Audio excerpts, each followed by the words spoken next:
Welcome, fellow Tarnished, to Dark Fantasy Games, a channel dedicated to Elden Ring and the dark fantasy genre. In this video we're going to be talking about the real boss in Elden Ring, which is Malenia. Now this boss is optional, but I found her the most difficult boss in the game, personally. Now she's not easy to get to. You'll have to get 2 halves of a secret medallion to be able to go through Ordina, which will then eventually take you to MIQUELLA'S tree. Here, if you go through this area, you will eventually reach a site of grace called the tree roots. From here you'll be able to access Malenia, and we're going to be talking about why I found her difficult and what you might be able to do to overcome this boss if you're struggling. I mean, she is optional, so you can complete the game without doing this boss, but I'm one of these sorts of people where if I'm set a challenge, I want to be able to beat it.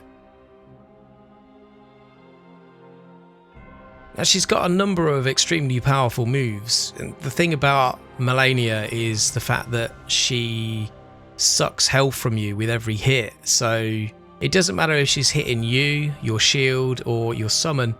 Every time she gets a hit she's going to be regaining her health, which could be quite frustrating because you will be making some headway on chipping away at her health, and then she'll get a few hits on some of your summons and she'll almost be back up to full health before you know it. The most frustrating thing about this boss as well is the fact that she's got 2 phases, and when I say that I don't just mean changing her moveset. Once you've depleted her whole health bar here, she's going to be back at pretty much full health again, but in a totally different form, where she takes on the form of this scarlet rot death angel with butterflies for wings. She does some crazy attacks like this spinning one here, which is very hard to avoid or even block. And if you get caught in that flurry of attacks, even if you're blocking, you're pretty much dead. Now I did find the mimic tier worked a little bit better, although it has been nerfed recently, so it's not as powerful as it used to be. The thing about this game and difficulty is the fact that it's going to be based on a number of different factors. A lot of them are going to be down to the type of class you're running, where you've spent your runes when leveling up your stats, and the type of weapons you're using. If you're running a melee build like me, you could potentially find this battle quite difficult because you're going to need to get in quite close to be able to do any actual damage to her, which increases the chances of her hitting you and then regaining her health, as I've mentioned. So I think for those of you who are maybe running a sorcery build and casting where you can do that at range is going to be beneficial to you.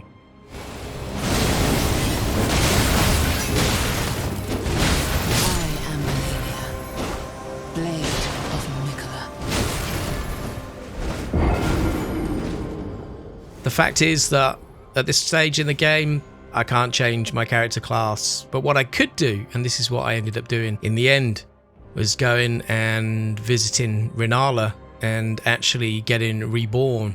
And by that what I mean is I could just redistribute my stats, because I'd gone for a pretty much strength build and I had, I think, something like 60 in strength, and I just thought, do you know what, that's just way too much.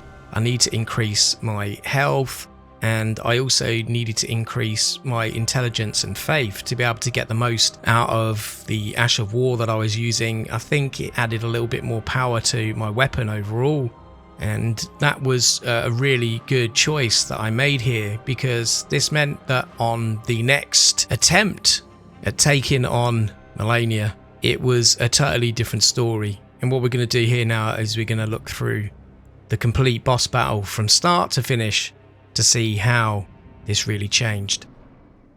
So again, we're using our mimic tier here. We are using the Flame of the Redmanes, which is my favourite Ash of War in this game. It's so good at stun locking enemies sometimes and reducing their super armor, putting them down for a short period, either allowing you to get a critical hit in or giving you a bit of time to be able to maybe heal or get some space from the enemy to be able to try and avoid some of the attacks.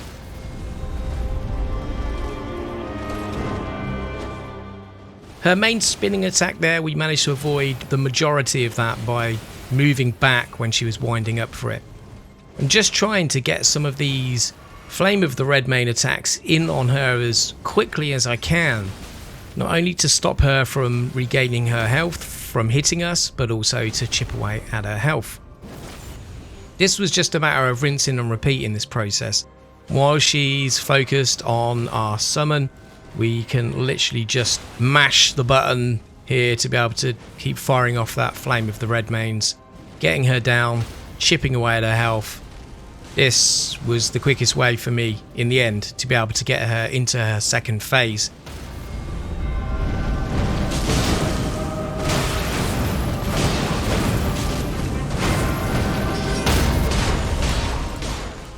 Now, if you think this first phase is hard, her second phase is absolutely insane. And if you've not got to this point yet, then you're going to see it here. She will slam down into the floor, not only doing a massive amount of explosive damage, but also scarlet rot damage here. You can sometimes avoid this completely if you roll quick enough. Unfortunately, this time around I didn't avoid it. However, now she's focused on our summon again.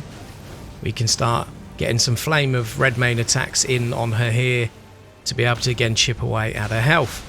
Now, I would say that if your summon hasn't made it this far, then you're going to find this bit really hard if she's focused on you, because she will fly up into the air sometimes and just fire down these horrible blade-like attacks down to the ground, which are quite devastating. You want to stay completely out of the radius of this. This is scarlet rot that she's doing within that flower-like attack. For me personally, this was all about patience, actually trying new things, and as I said, changing my stats really helped. I seemed to be able to output much more damage and had some extra health as well, which really helped. And there you go, that's the true boss in my eyes of Elden Ring. If you've enjoyed this video, don't forget to like, comment and subscribe. Watch this space for more Elden Ring. And before I go, I just like to say, may you be blessed with a curseless journey.